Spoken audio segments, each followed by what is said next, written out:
Hi boys and girls, today we're going to be talking about the measuring cup. So we learned about capacity yesterday, and that was how much something holds. So we looked at different cups and how much they hold, and we kind of had to estimate which one would hold more. So if I wanted to make this cake right here, and I had a recipe, and that recipe called for 2 cups of flour. So I have 2 cups right here. And could I use these 2 cups to put flour in to make my cake? So I have a large cup and I have a small cup. Which one do you think I should use? If I used 2 of these to make my cake, do you think that would be enough flour? Maybe. It's kind of small though.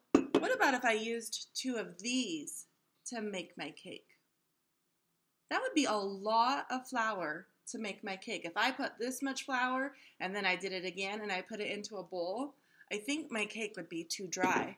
And if I use the smaller one, it might be close to a cup because this one's closer to the measuring cup, but it might not have enough flour and my cake will turn out too moist and too wet.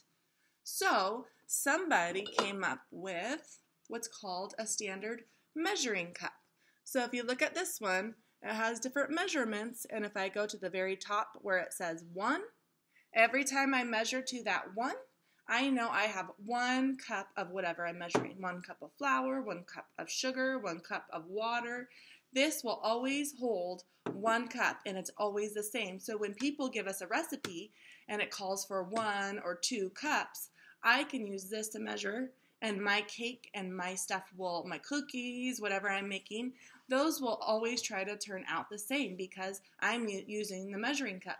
Now you do, when you're using the measuring cup, you do have to make sure that it is flat. You wouldn't want flour coming out up here and then it going down to the 1 because that's not a true 1 cup. So when I measure this 1 cup and I see, I'm going to turn it this way, I see that 1 cup is right there. When I measure, my flour or whatever I'm measuring should go straight across just like that where that 1 cup measurement is. All right, today you're going to be practicing using the measuring cup, and so I hope you have a fun time with that.